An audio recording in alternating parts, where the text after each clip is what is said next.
Hello everybody and welcome back. I am Count Christo and this is the wonderful world of Black Ice. Now, after some user comments with slightly lower music volume, I'm sorry if that was too loud for you in the first episode. Okay, so we are just in the process of dealing with our tanks. So yeah, we need to produce old tanks in all new tank divisions, apparently, which is weird, if you ask me. Why don't we check? Do these still need old tanks? Ah, yes, you can't see the production costs of new divisions, I don't think, which is unfortunate.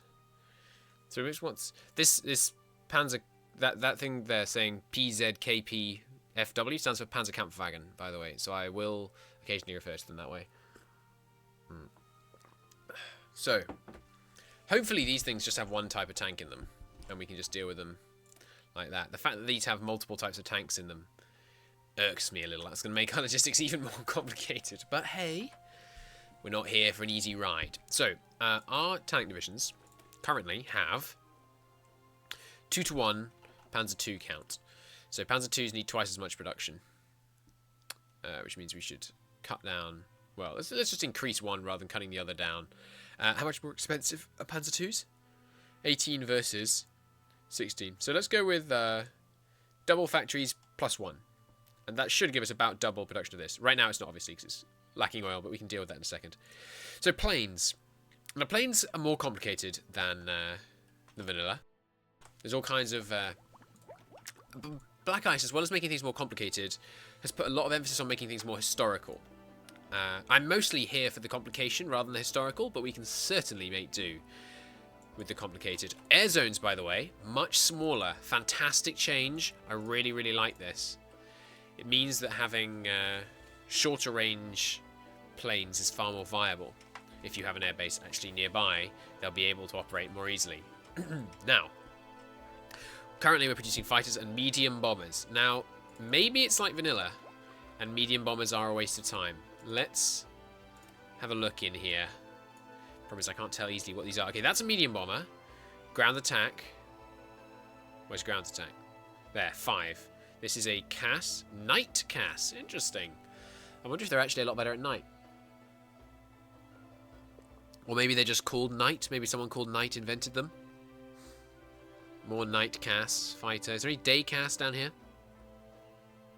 I think it might just mean that they are...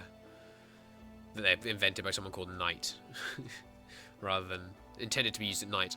Okay, so ground attack on the med bombers is a 5. On the night CAS, it is a 8.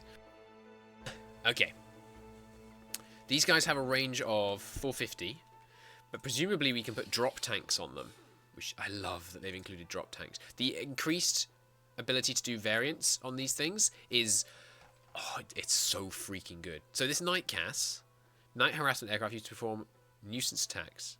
Nuisance attacks is not exactly what we're looking for. How about CV CAS? Carry capable, close air support. These guys have a ground attack of 6. Yeah, I don't want nuisance attacks. We want serious damage.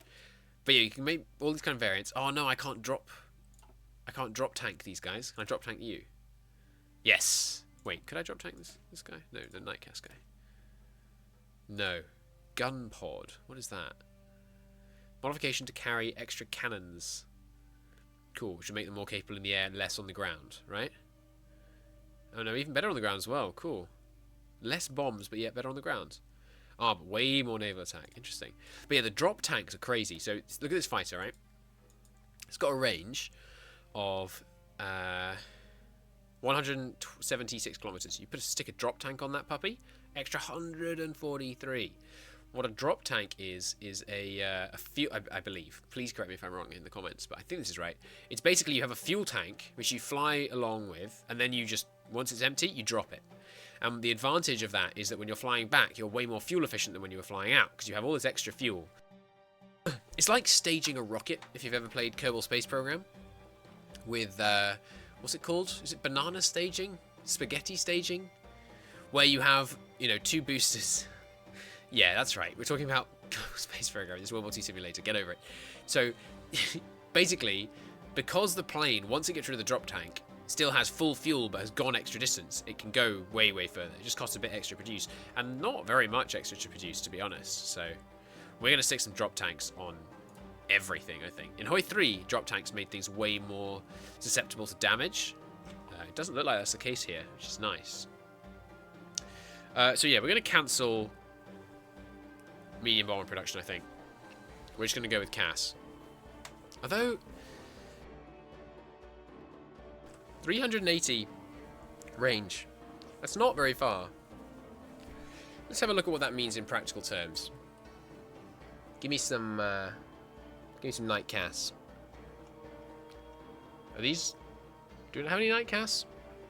Oh no, it's giving them their historical names. No planes in reserve. That's CAS, right? Night harassment, yeah. See, that range, plenty good for Western Europe. We might have some issues once we get to Russia, but by the time we're with Russia, I'll expect we've invented some better CAS. That kind of range gives you 100% coverage over several air zones. Yeah. Yeah, that's fine. So we are going to pivot away from medium bomber production.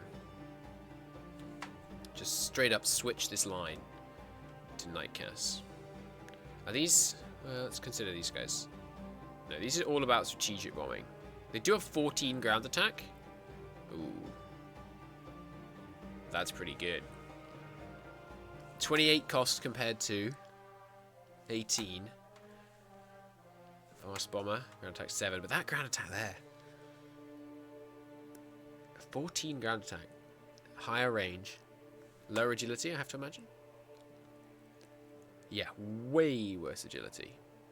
And it uses rubber. This doesn't use any rubber. Alright, I'm sold on the CAS. No rubber cost is a big, big bonus. We're going to want to... Let's not bang out extra fighter production just yet, because we're behind time on fighters. Let's build some CAS, though. Let's get 5 factories banging on CAS production. We've got 1 factory left. I would like to deprioritize planes and tanks. Not because actually they're lower priority, just because I want them all to be in one place. We will get all the resources, so that won't be an issue. Let's increase tank production, because tanks are fun. Okay. Oil. Hit me up, Venezuela. Rubber. Hit me up, Indochina. And we're ready to unpause. Huzzah. So there are a few interesting things about this mod. I know I haven't unpaused. Stay calm. A few interesting things about this mod. So lots of these give you bonuses to your armies in exchange for increased training time and things like that. So for example, elite officer training. If we were to switch right now to no formal officer training, we would get debuffs to organization recovery rate and that's it. I mean, a navy organization. Who cares? We're not going to be at war for 3 years. So I think we should switch on to no formal officer training and then just reinstate training the day the war starts. Clearly you shouldn't be able to do that. Like, this shouldn't give you division organization. It should give you, like, well, I'm not sure what it could give you, unless they implemented an officer's mechanic. But, okay, here's what they should do. Black Ice devs, if you're listening, and I know you're not, but if you were listening, you should have a system like the Kaiserreich stability system, but with army experience, where army experience is always trying to tick down, and combat makes it tick up a little bit, and so does elite officer training, and elite and high standards, and medium standards and things, cause it to tick up. And then if your army experience is above 100, you get a certain buff, above 200 you get a certain buff, above 300 you get a certain buff, and then just make changing division templates free on army experience. And variants... I'm not sure how you can manage variants with tanks and planes and stuff. I'm not sure.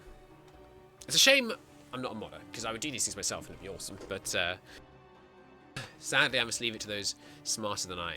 So, one of the first things we're going to do is we're going to get rid of the standing army, which I know sounds stupid, but that gives us extra political power, extra construction speed, extra factory output, and the only negative that actually matters at all is division training time, and that doesn't matter. Not really. It does mean the divisions we send to the Spanish Civil War are going to be slightly less effective, but, I mean, so, it seems fine. And then once the war starts, we'll just go to general mobilization. Or possibly limited. We'll consider the... no, it's going to be general mobilization, basically. Other things we're going to want to do. Ooh, women are allowed. Interesting. I've only played in previously Japan, so we had not allowed. Women allowed is much better than not allowed. You get a little bit less political power, a little bit national unity, but generally it's pretty good. National unity, by the way, matters. National unity affects this thing here. If you have very low national unity, you get chaotic nation. No, divided is worse. And then you can get chaotic if you get a bit higher, then varied, and then we're currently homogenous. I don't know what the breakpoint is. If this mod was Kaiserreich, it would tell you in this tooltip, but sadly it doesn't. That's okay, we'll manage. It might also have something to do with the party popularity, but I'm not sure. I'm not an expert by any stretch of the imagination. We're also probably going to switch to volunteer only, amusingly enough. Although we might start running out of recruitable population if I if I abolish the standing army and have volunteer only, and tighten the age bracket for who can serve in the army and all these kind of things. But those are the first changes we're going to make to our government, I think. Okay, on pause. Speed 4. Go baby. Right, let's pause again. Let's assemble the navy. And the air force we shall disband. And let's see if this gives us the token air force debuff. Are we going to get... Because we only have a small air force. Let's see if on the daily tick are we going to get token. It's possible it's on a monthly tick. But anyway, we want the air force deployed... what are these? Brackets land? I guess... Yeah, we're going to want the air force deployed in wings of 100. That seems good to me. Yeah, let's just deploy a bunch of this. What is this? It's CAS. It can't be that complicated, can it, to get rid of historical names? I want a mod. I know this is antithetical to the idea of Black Ice, so I apologise to those of you that really love Black Ice for all its historical depth. I want a mod which entirely removes all historical names. I just want Fighter 1s, Fighter 2s. That doesn't really work in Black Ice, though, because there's so many complicated things, but... A descriptive name. Like, I don't care about all these letters and numbers and things. That doesn't teach you anything. You don't know anything new about the unit by knowing its historical name. You learn something new about the unit by getting actionable intel. Like getting, like, it's a Fighter 1, it's a Fighter 2, that kind of thing. I'd much rather have that. Much as I like the word Panzerkampfwagen. So we're going to do some fairly light port garrisons, I think. And see how the AI does at naval invading. And if they're good, then we'll panic and take men off the front. It'll be fine. Don't worry about it. So, production efficiency rising on all our new things.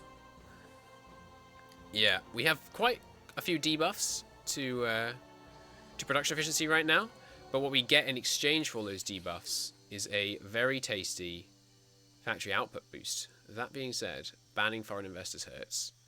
Goering gives an 8% factory output debuff. Goering, you are fired. Where are you, Goering? There you are. Goering gives us daily fascism support, doesn't matter. He does do quite a bit of political power, but still 6% political power net in exchange for 8% less factory output? I don't think so, Goering. You are fired. Who do we want? Communist revolutionary. Maybe not. I think we should get... Oh, he's pretty good. A fascist sympathetic judge. It says in the short term they grease the legal wheels, in the long term increase corruption. I wonder if that actually means anything. I think we might assume it doesn't for now. Oh, right, we've got 25. Time to demobilise the army. There you go. We just disbanded the Wehrmacht. Right, yeah, you specialised divisions. The Wachtertrupp Berlin. I have to imagine that means, like, protectors of Berlin or something. Let's just leave them in Berlin. We might use them later. They might be the first ones to punch through the line here or something. I'm going to go for relatively historical, but I'm not going to try and, like, exactly reenact battle plans. Like, I don't know how the German offensive into Poland went. I'm not going to try and reenact that. I'm just going to do whatever seems smart at the time. In terms of where we take and what order we take it in. Okay, well, you know, guys training. Got all the manpower and the mortar teams and infantry guns. We just need lots more field infantry equipment, all kinds of different artillery. I'm not seeing a need for light artillery in these guys. Or is that the 15 centimeter FHS? Oh, we're hosting the Olympic Games. Cool. Well, oh, sorry, I have Facebook open in the background. It's making a blooping noise. Let me just close all that. We don't need any of this stuff open in the background. Cool. Okay, so they need 15 centimeter SFH and artillery.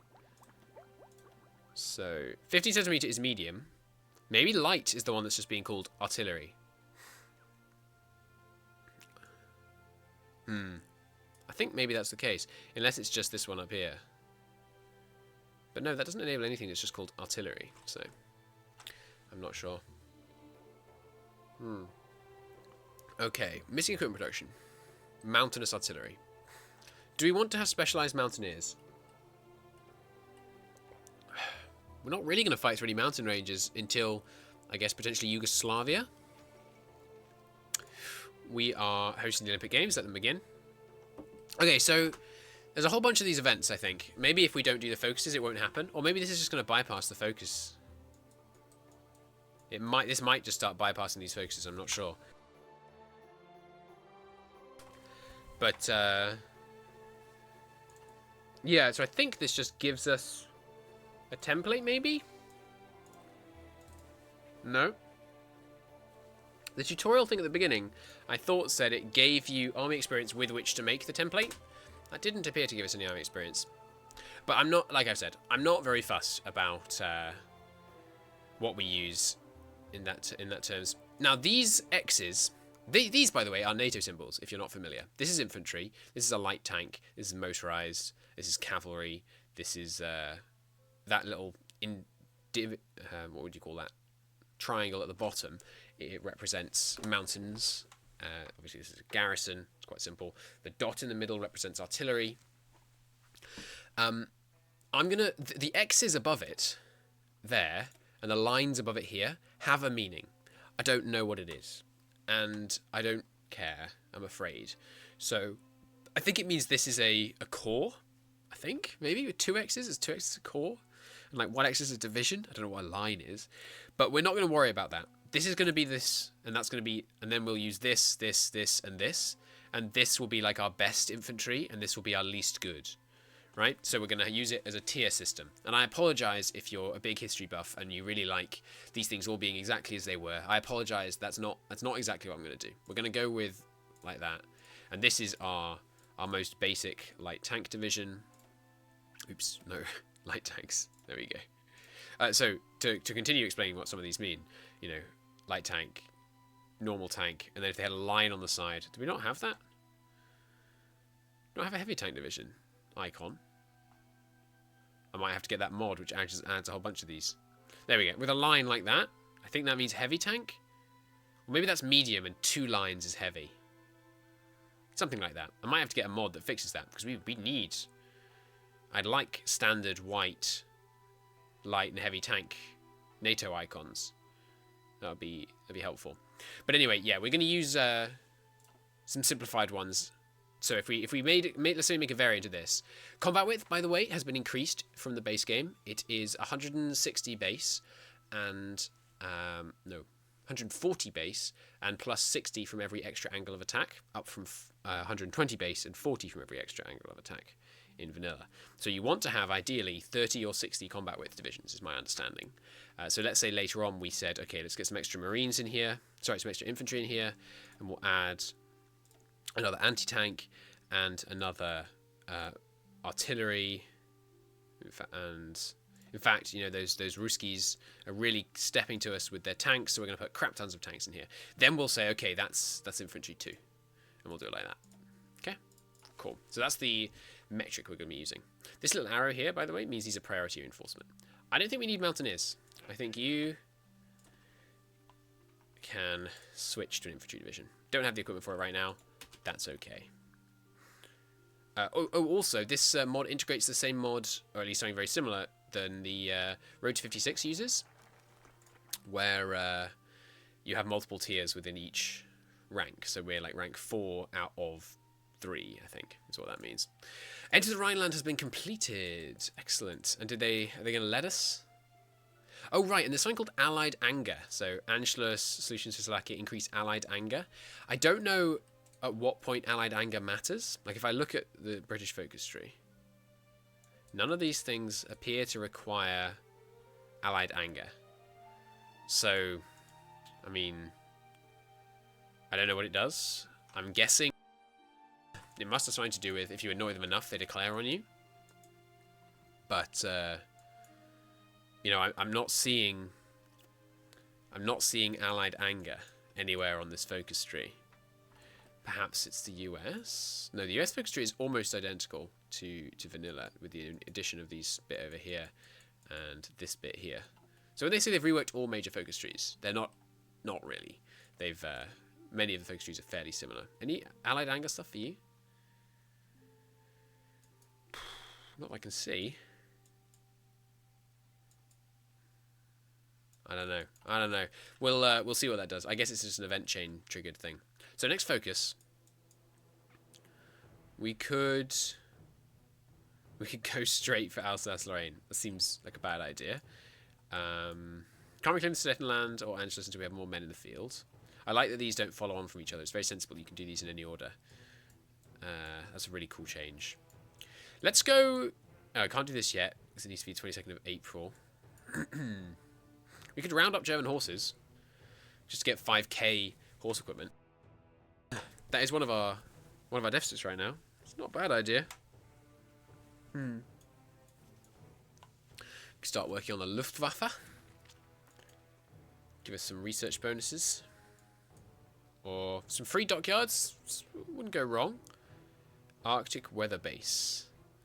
The base is a weather station aimed to support Nazi efforts in the Arctic. Cool. Requires secret Nazi projects, which is this one over here, isn't it? This one, yeah.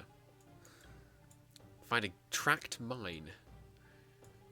I do not know what any of these things do. We will probably not touch them. I might explore them later, but this gives Hitler medals. Oh, that's interesting. So, like, Hitler can take direct control, which gives a buff, and it lasts for 3 years. Sorry, almost 4 years. You can build a Führer bunker. That's pretty cool. And then we can do a bunch of other stuff, which gives temporary bonuses. So these are all just... This one's only for 14 days. I guess these are specific instructions that Hitler gave or something? And it's going to give us little buffs or something? I'm not sure. Or no, these are regional HQs, because it's giving land forts in certain regions. Okay. For now, should we immediately demand land from Belgium? Seems fun, doesn't it? I'm tempted. Let's not do that. Let's stay a bit historical here. Let's go... Okay, there's something I could do down here. No, don't pause. It is German territory, after all. Upgrade some railways. Build a rocket site, which helps us go down towards this, because that requires Wunderwaffe. Oh, that's the only thing it requires. Okay, let's do that. We can just do this, then straight into this, and then straight into this. So yeah, I want to get that extra research slot as soon as possible, so let's do that. I'll turn on the day-night cycle. I don't know why. The day-night cycle looks a bit better on this coloured map. Interesting. I'm still not going to use it, obviously. Alright, we can modify the government. Okay, yeah, honestly, forget training the officers, man. Why would you do that? And, yeah, rifle and potatoes, dude. Actually, division training time doesn't really matter. I think it's probably a waste of political power to switch down and then back up again. Because division training time is not important, really. Not right now. Right, I want to allow foreign investors. Lowest national unity, lowest political power by quite a lot. But it's a 6% factory output swing, a 6% construction speed on factories swing, and it's a 3.5% research swing, and a 2% consumer goods. I think it's worth it. Let's allow. We're going to tolerate foreign investment. We're going to prove to the world that the the German Reich is open for business. Got a bit of army experience. It's possible we should be training our men. I do definitely want to make our infantry divisions 30 width as a priority. I imagine we will train our men by going out to Spain. Let's look at generals. I believe it's Rundstedt that we want to use because he's masterful, which is plus 4% speed. Awesome. Competent. Of our field marshals, he's definitely the best. So Rundstedt is going to command the main force, but then the panzers are going to come out. Someone told me on episode 1 of the Scrapped series, which is only 1 episode long. It was actually 3 episodes long, but I scrapped the recordings of the second ones. Someone here, who I've forgotten the name of, has an awesome tank leading trait that no one else has. There we go. Blitzkrieg Master. So, Herguden? Adaway, I need you. How do you pronounce this name? Hadurian. Let's go with Gudurian. Gudurian? I'm trying to remember Adaway's video about Blitzkrieg. That's pretty crazy good. And he's a genius general. He is going to lead the panzers. And what I'm actually going to do probably is not just give him panzers, but also give him like a full accompaniment, 18 divisions of like our crack troops. Oh, we're going to go under him. Now we just need a random field marshal to hold the ports. You'll do. Franz, hold the ports. Dance show, entertaining the world. And yeah, so we're forming these. Yeah. Oh, there we go. That actually did form a garrison unit. Interesting. Okay, well, go hold this port. We get another one. Yeah, there we go. Go help protect Königsberg, please. And yeah, the garrisons are going to go into a new thing. I'm going to get a special icon. Sadly, there isn't really a garrison icon. Okay, we'll just use an inform for that. It's fine. Tanks are going to be yellow because it's my way. They can have the tank symbol. Infantry will stay blue. Good. The tanks, if we were to end up, God forbid, going to war with our Austrian brethren, there'll be a tank push across the central Austrian plains towards Vienna. And yeah, we'll get some. We might build some mechanized divisions. We might build some some elite infantry divisions, and we'll give them to Heinz here. Heinz Guderian. Guderian! That's how you say it. That's what... I remember the video now. By the way, if you are a history buff, you should go and watch Adaway's history videos, because they're so good. He's linked on the main page of my YouTube channel. They're so good. He's done videos about the German offensive into the Benelux and France at the beginning of World War II, and it's so good. 2-part videos. Really in-depth about, precise troop movements and things. It's really cool. So, we're ploughing through our deficits. We now have a surplus of panzers. I imagine logistics are going to be much more hard to manage in this mod. I imagine we're going to have to if we want to do a tank push, have a... hey, Germany wins. Have a... like a backups, of tanks. Not just charge in with, 10 spare tanks and expect it to go well. How many tanks do we have per division? It's like 400 or something? Yeah, 360. Okay. Excuse me. If you see this happen, by the way, with the battle plans all showing up and the armies disappearing and you don't hear me, it's because I've muted myself to cough or sneeze or whatever. Just, fun little fact for you. Let's go speed 5, since not a great deal's happening right now. Yeah, so in Spain, I'm tempted to support the Republicans, because it's much harder to win as the Republicans, and so you get a lot more army experience. But the problem is the nationalists have a ridiculous national spirit, which gives them 85% more defense, which strikes me as kind of insane. But there it is. So they'd be pretty tough to take on. We could try anyway, though. Ordering infantry divisions. Okay, so you can create them. And, okay, what I need to know is, does this cost me equipment? Because if it costs me equipment, I'm just going to go with no need. But shall we create these 4 historical divisions? Infantry equipment negative 12,300. Create these. 12,300. Looks like we get free men. Ah, but they start empty. Okay, okay. They do start as regulars, though. So we probably should keep getting them. Although as they reinforce, their experience will drop. So I'm not sure if there's any particular point in that. Because as they... as I'm sure you know, when you regain equipment, your experience level drops. Maybe they've changed that in Black Ice. Maybe only regaining manpower drops your experience. We're going to rush mechanical computing because, as I've said, I think it's more valuable in this mod, given the extra numbers of research slots that we have. How many men do we have in the field now? Cool. Once all these guys in training get deployed, we'll be able to start doing some offensive diplomacy, shall we say. Reinforce the Greb line. What are you up to? Being forts? How dare you? That's an interesting line. Depillarize the society. What does that mean? Decreasing unemployment going on over there in France. France has a bunch of colonial possessions in this mod, by the way. Lots of areas that were integrated in vanilla are no longer. Can I do the 4-year plan yet? Yeah. I think we should probably do this. Because it gives us a very nice buff to construction speed. So I think we're going to go with that. It's only 20 days. Yeah, it's no brainer. And then we'll go back to rushing the focus tree. The research, that's what I mean to say. But all of that shall take place in the next episode, in which episode I expect to continue running the game at a healthy speed 5, get some men deployed, get our men in the field increased, maybe even go for annexation of Austria, and activate the 4-year plan. Get this idiot out of our government. Can we... Do you have to have Goering in government to do this? I hope not, because we're going to fire him as soon as we've adopted his plan. Oh, look, here's the Allied anger.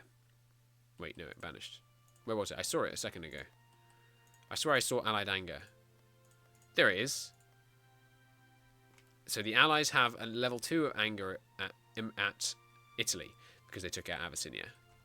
Okay, cool. Which is called Ethiopia in the base game, for some strange reason. Is it called it here too? No. No one has a core? Excuse me? What happened to Abyssinia's core? The country that existed here that was killed by Italy was not called Ethiopia, it was called Abyssinia. Anyway, thank you very much for watching. I shall see you in the next episode. Bye-bye.